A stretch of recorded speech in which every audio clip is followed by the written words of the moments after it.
Being a first-generation low-income student means being a role model to my sister, for my cousins, to show them and my parents that something that might not have been possible, it actually is possible. I'm carrying around a crutch sometimes. I feel as though sometimes I'm carrying around a burden.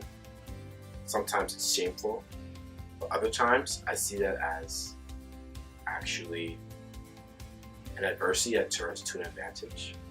I feel as though because I have this adversity, I'm able to view the world in a different way, and I'm able to contextualize my struggles, and I'm able to actually move on.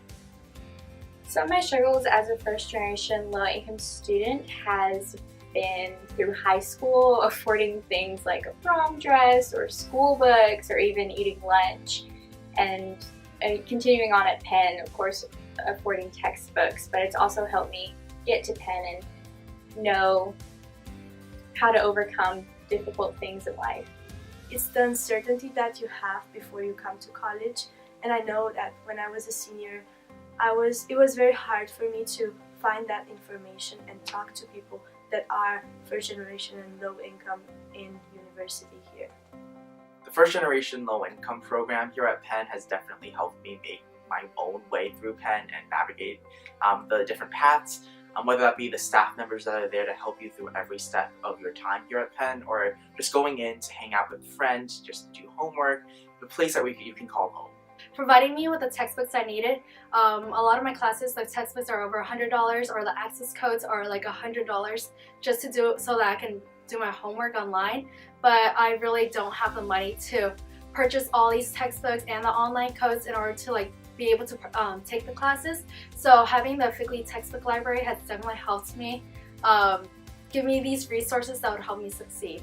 I'm being a leader on campus for the first generation low-income community by serving as one of the co-chairs for the 1vyG conference and working to bring the community closer together. This conference is just one of those ways, and I hope to just keep the movement going even after the conference ends. I'm the chair of the 2018 1vyG conference, or one of the chairs I should say. I'm a co-chair with my partner Candy Alfado, and I started off as a leader in the first generation low-income student community during my freshman year. I was the freshman liaison for Penn 1vyG, which is one of our main first generation low-income student groups on campus. And then I moved into the community service position during my sophomore year, where I helped lead, different community service initiatives for the first generation low-income student community. And then after that, I stepped down off of the Penn 1vyG board to really take on this conference this year, and it's been one of the most, challenging but worthwhile experiences of my life. Being the chair of the 2018 1vyG conference has really, opened up my eyes to a lot of things. It's helped me meet a lot of really wonderful first generation low-income students. Our planning team is nearly 50, and I've just been able to connect so much more with students this year and really been able to hear about their problems, to hear about their wants, and hear about their needs.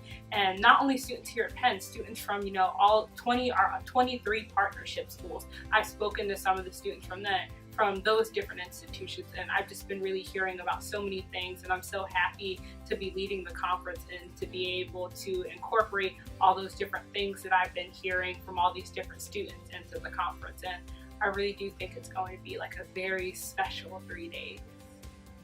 My expectations for the 1vyG conference is to get to expand our network, so just to include more students who maybe aren't familiar with the 1vyG movement, or maybe aren't too comfortable coming to any sort of 1vyG related events. Hopefully this conference would just show them that there's a lot of support for them, and again, just expand our network. When I think of a future for first generation low-income students on Penn's campus, I think of a future that is filled with warmth and love and comfort, a future that isn't filled with a lot of the experiences that I had to go through freshman year necessarily, those feelings of not belonging and not feeling worthy and not feeling lonely.